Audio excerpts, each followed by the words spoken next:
Hitam atas putih, kalau bisa ada saksi, ada tanda tangan kecil ataupun siapalah dari pihak keluarga yang dituakan. Jadi setidaknya ada bukti tertulis. Ya. Jadi kalau sudah ada bukti tertulis, tanda tangan semua, maka ini lebih kuat. Kita istilahnya bukan berarti kita ini resmi kali, bukan seperti itu, tapi kita untuk menghindari hal-hal yang istilahnya meminimalisir terjadinya permasalahan di kemudian hari. Ya. Karena ya banyak kejadian. Jadi contoh kasus misalkan, ini kisah nyata juga.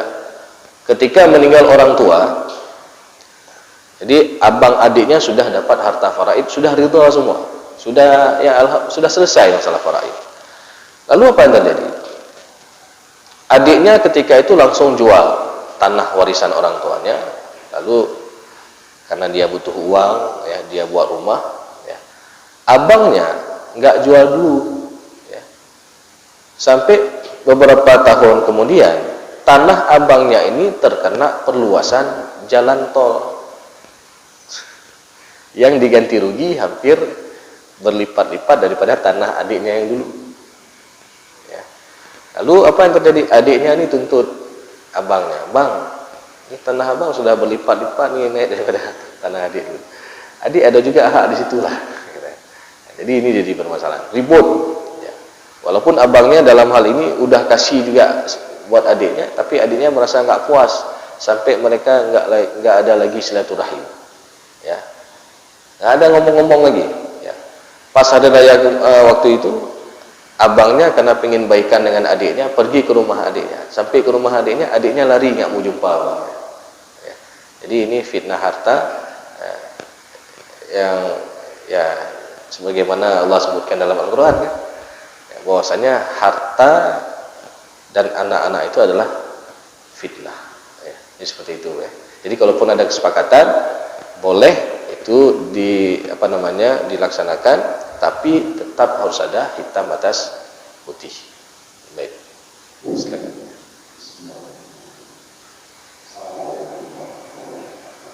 Waalaikumsalam warahmatullahi wabarakatuh. Wakaf.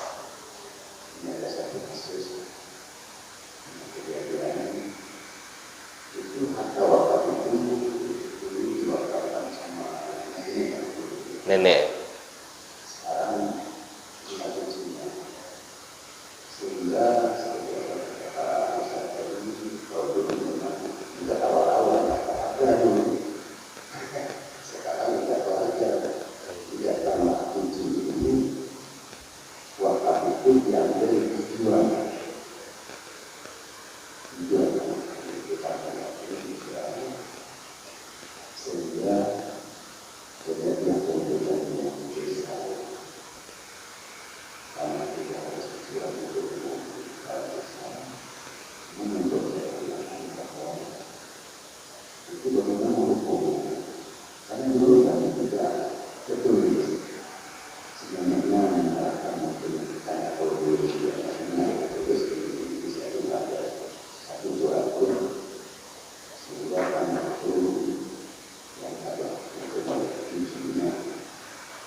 Assalamualaikum warahmatullahi wabarakatuh.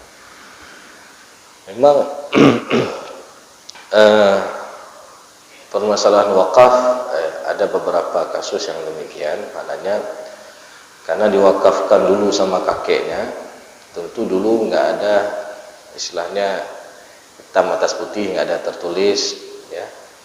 Kemudian berbeda dengan zaman sekarang. Kalau zaman sekarang itu ada sertifikat wakaf dari Kemenak, ya. Karena semua tanah wakaf ini dikelola oleh Badan Wakaf Indonesia (BWI), ya. Dan juga dari kampung-kampung ada Badan Wakaf Kampung juga, ya. Ada. Nah, jadi ya ini memang problematika permasalahan ketika dulu diwakafkan oleh kakeknya, Lalu karena surat itu masih atas nama kakeknya, ya, akte kepemilikan tanah tersebut. Padahal itu adalah tanah wakaf. Nah, tentu ketika pemberian wakaf sebenarnya kan bukan hanya antara pewakaf dengan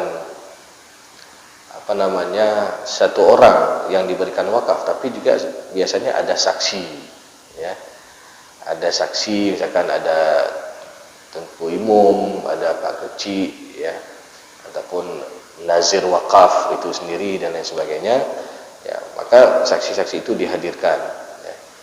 Sehingga kalau ini dipermasalahkan, ya, apalagi generasi kemudian cucunya ini menganggap nilai daripada harta itu sudah lumayan, ya. Kalau dulu nggak ada nilainya, hana mayum jino kamayum, ya. Jadi tentu kalau misalkan cucunya ini sudah mengetahui itulah sudah diwakafkan, lalu dia menjual, ya, karena menganggap dia secara administrasi negara dia menang karena surat masih atas nama almarhum kakeknya, ya. Tentu ini adalah satu perbuatan zalim, dosa, ya.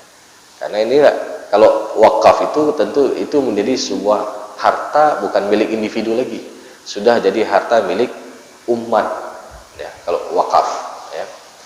Makanya kalau wakaf ini dikelola dengan benar, ya, insya Allah itu luar biasa. Saya teringat Al-Azhar itu universitas tertua yang ada di Mesir, ya. Mereka sanggup memberikan beasiswa untuk ribuan bahkan puluhan ribu mahasiswa asing dan mahasiswa dalam orang Mesir itu sendiri, ya, yang mana setiap mereka punya asrama, lalu makanannya sangat luar biasa. Itu kalau ada satu ayam dibelah 4, ya, porsi orang Arab, ya. Jadi satu ayam dibelah 4. Coba kita bayangkan di asrama itu ada ribuan mahasiswa, ya. Kemudian kalau mahasiswa asing setelah mereka duduk di asrama itu dapat makanan gratis, dapat buang saku lagi. Tentu dari mana mereka bisa membiayai seperti itu? Padahal Al-Azhar itu mereka nggak kutip biaya uang pembangunan, nggak ada uang SPP, nggak ada, semua gratis, ya, kecuali uang buku saja kita bayar, ya, uang buku karena kita beli buku. Nah, itu mereka rupanya mengelola wakaf yang sangat luar biasa. Itu hampir sebagian besar hamparan di pinggiran Sungai Nil, ya, itu ada kebun-kebun pisang, ada macam-macam buah-buahan, ya. Itu adalah semua tanah wakaf yang diwakafkan untuk Al-Azhar itu sendiri, ya. Jadi sangat luar biasa, ya, berkah, ya, kalau memang ini harta wakaf ini dikelola dengan benar, ya. Tapi jemaah yang dimuliakan oleh Allah SWT, ya, sebagaimana yang ditanyakan tadi, karena ini pengelolaannya kalau dulu masih belum tercatat, ya, ya, sehingga sampai ada ahli waris yang berani menjual tanah tersebut, ya, maka ini pada hakikatnya adalah perbuatan yang zalim, ya. Tentu bagi almarhum yang mewakafkannya ini, dia tetap mendapatkan pahala amal jariahnya, ya. Tapi yang salah adalah cucunya ini, ya, dijual. Nah, yang memang kalau ini dibawa ke ranah hukum, misalkan dibawa ke pengadilan, ya, maka secara di pengadilan itu melihat berdasarkan bukti saja. Kalau bukti menguatkan bagi pihak si cucu ini, boleh jadi dimenangkan oleh cucu ini. Tapi kalau ada bukti yang menguatkan bahwasanya itu benar-benar tanah wakaf, walaupun tidak tertulis, tapi nanti ada saksi, ya, ada saksi, ada tengku imum ataupun ada, ya, orang tua di kampung tersebut yang menyaksikan bahwasanya itu telah diwakafkan, maka dari pihak mahkamah pun mereka bisa membuat surat isbat wakaf. Nah, jadi bukan hanya isbat nikah saja, ya, tapi juga ada isbat wakaf. Dan ini ya, pernah ketika saya diskusi dengan Dr. Muslim, beliau sekarang kepala Mahkamah Syariah Kota Banda Aceh. Ya.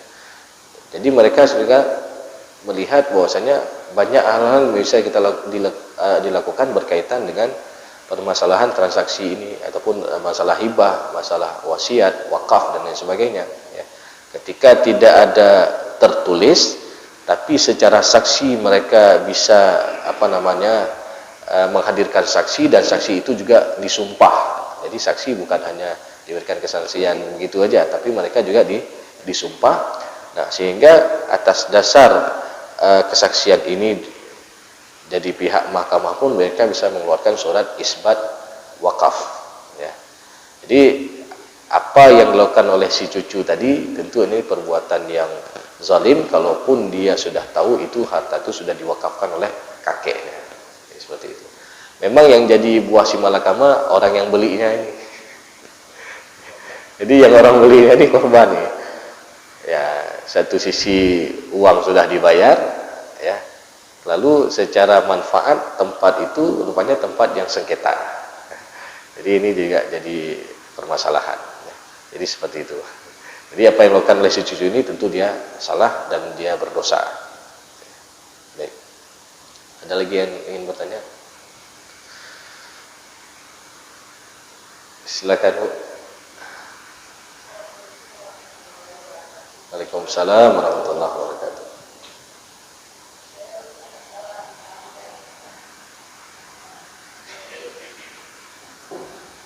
Jadi kita punya anak, saya sendiri juga kalau anak, jadi sudah lupa bapaknya di bapaknya ini, tapi bapaknya bilang sama anak satu saya lagi ini, nanti kalau kita kepada yang masih ada ini akan kita semua.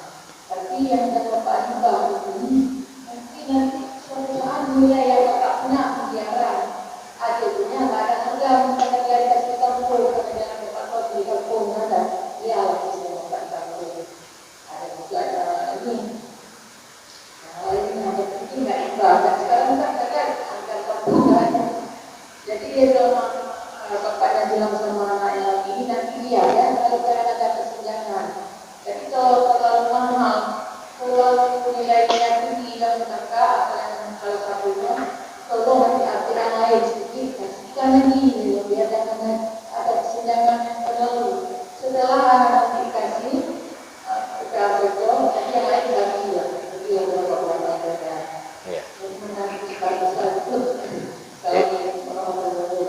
Waalaikumsalam warahmatullahi wabarakatuh. Baik. Jadi berkenaan dengan hibah, ya. Hibah itu syarat hibah orang tua kepada anak. Yang pertama harus diberikan dalam kondisi sehat orang tua, bukan dalam kondisi sakit. Kemudian yang kedua harus ada serah terima ataupun ijab kabul. Yang ketiga harus berlaku adil. Walaupun adil ini tidak mesti sama, ya. Tapi ya kurang-kurang lebih lah.